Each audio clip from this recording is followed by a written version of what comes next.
All right, happy Wednesday, everybody. We're going to continue on. I wanted to do a little recap on the unit conversions here for you, real quick before we get into the temperature conversions. Okay, so again, just recapping.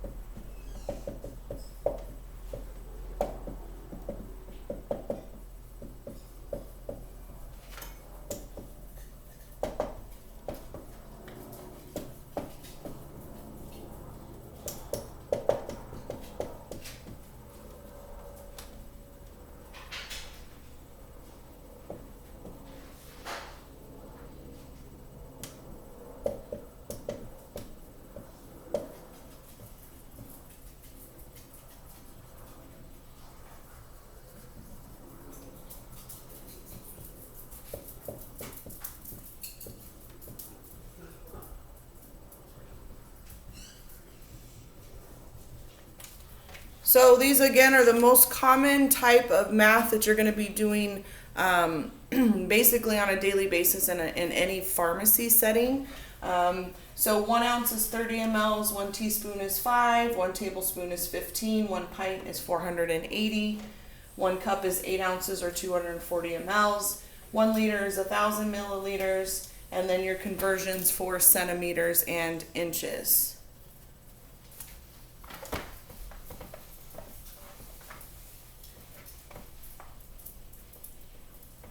So different types of problems that you're going to see. A lot of them that I have been doing in just your daily assignments and your homework assignments have you just strictly converting like that, okay? But some of the problems you're going to see can also be word problems. So for example,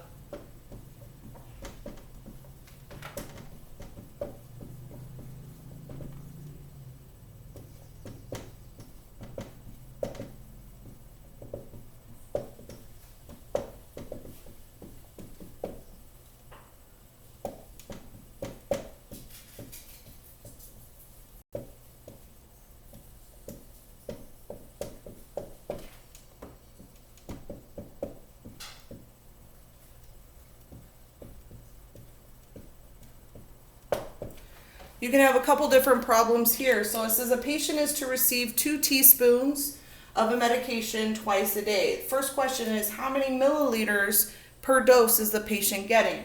Well, it's 2 teaspoons twice a day.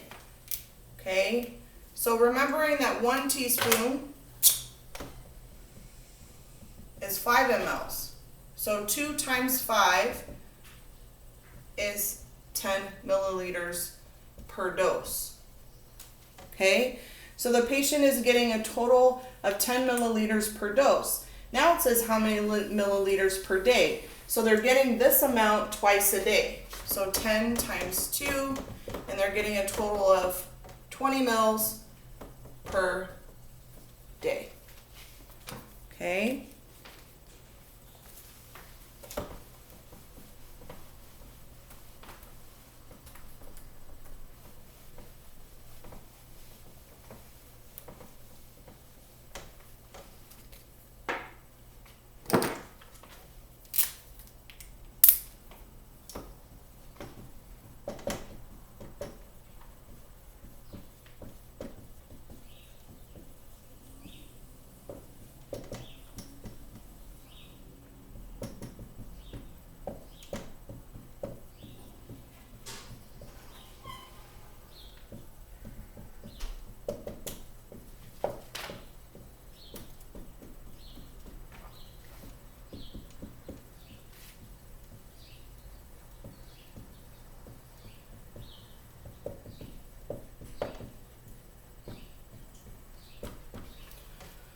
So this is a different type of problem. It says a patient is ordered 0.5 grams of drug TID. So this is where it's important to remember what your SIG codes are, okay?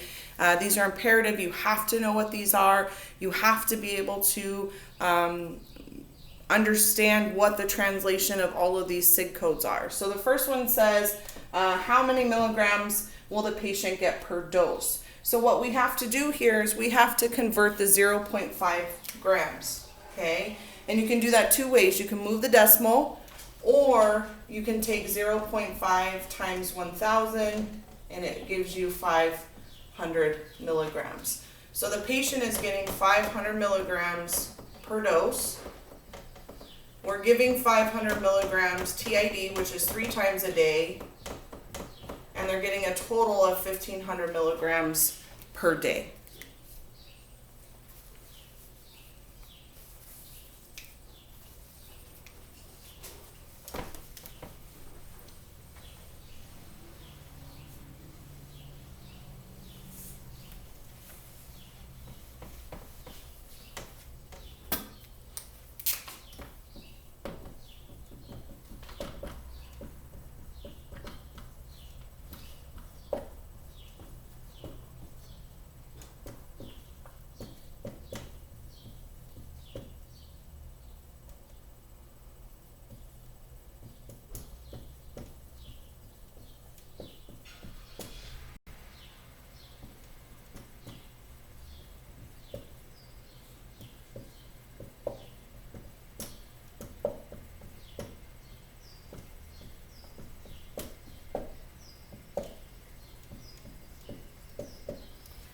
So another type here, a patient is getting 20 milliliters BID for 21 days.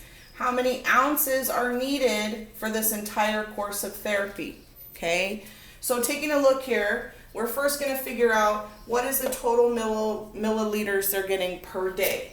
So 20 times 2, because of BID, we get 40 milliliters. So that's per day. Then we're going to take 40 times 21, and that gives us how many milliliters they're taking over the entire course of the 21-day therapy. So we have 840 milliliters total. Okay, so now we have to figure out how many ounces do we need to dispense to make sure that the patient has enough medication for the whole 21-day course of therapy. Okay, so we're going to take a look. We have to remember that 1 ounce is 30 milliliters. Okay, so I'm going to take 840 divided by 30, and that should give me 28 ounces. Okay.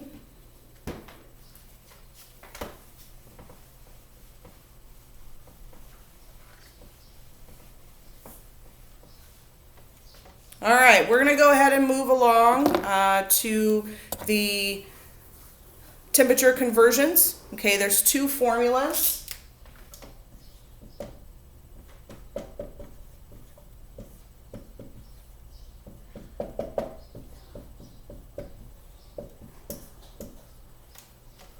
Okay, so these are your 2 formulas here. If we're converting Celsius to Fahrenheit, okay, or I'm sorry, if we're converting Fahrenheit to Celsius, the other way around, okay? So Fahrenheit number minus 32 divided by 1.8 will give you your answer in Celsius. Celsius converting into Fahrenheit, you're going to take the Celsius number times 1.8 plus 32 will give you your answer in Fahrenheit. Now the important thing here is you don't need, for any of the math courses in the pharmacy program, to have those really expensive scientific calculators. Even the little cheapies that you can buy at Walmart or Target are fine. You just want to make sure that it does have the square root function on there for a different course later on. But the one thing that I want you to be very cognizant of and remember with these cheapy calculators is that you're going to have to do these in steps. These cheap calculators are not designed to do multiple steps back to back to back. So you would have to do each step first. So what I mean by that is you're going to take your Fahrenheit number minus 32 equals, and then divide that by 1.8. So you have to total it out in between each step. Okay, so your Celsius times 1.8 equals, and then that number plus 32. Okay.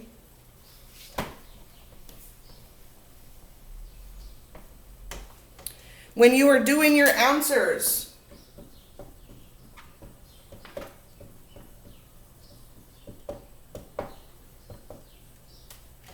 You're going to round all of these to the nearest 10th place, okay? So we'll do 2 examples here.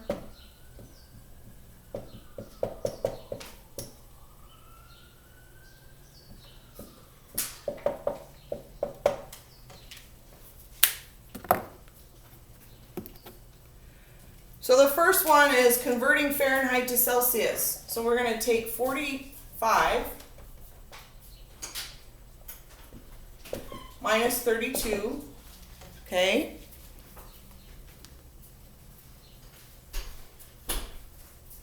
Which is 13. And we're going to divide that by 1.8.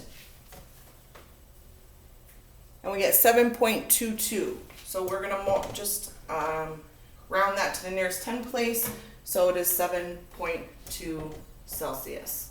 Here, 13. So 13 times 1.8.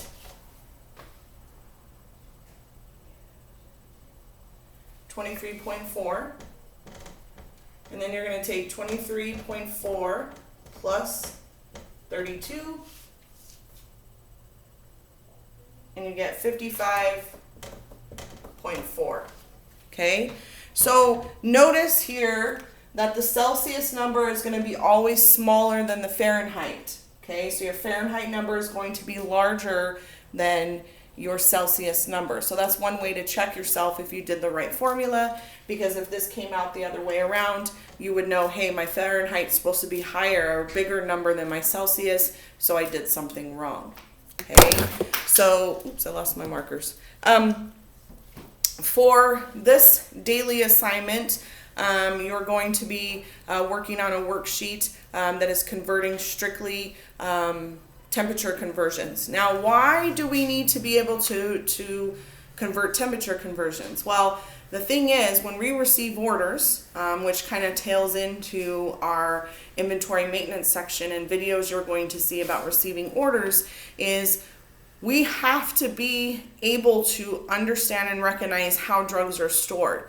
So, for example, not everything that comes in a cold tote needs to be refrigerated. Think about location, okay? Especially in southern Arizona during the summertime, we get a lot of things shipped or delivered to us from our wholesalers, packaged in ice, just to keep it cool because of our hot outside temperature. So that's something to keep in mind as well. Just because it comes in a refrigerated tote or a cold tote doesn't always necessarily mean that it's going to be refrigerated. Now, where are you going to find that information? The information is directly on the bottle, on the box, on the vial, and it will tell you how to store that drug. And they don't always give you the Fahrenheit. Okay, most of the time it will tell you a range in Celsius, and you're gonna have to convert that to figure out, okay, do I need to put this drug in the refrigerator or not? Bragging moment, I've had students that have gone out to externship who the pharmacist was extremely impressed because an order came and a seasoned technician that worked at that facility didn't know how to convert Celsius to Fahrenheit, and the student who was an extern at the time did, and they were very impressed with that. So we have to be able to know how to do that. If we inadvertently store something on the shelf that should have gone in the refrigerator, we're going to end up having to throw that away, and that's a loss of money. Pharmacies are very strict on formulary management, on inventory management, and we have to be able to recognize how we're properly storing these drugs, because upper management and corporate management at the corporate levels are not going to be happy if you're getting rid of drugs because you didn't store them properly, because that's a loss of profit. Okay.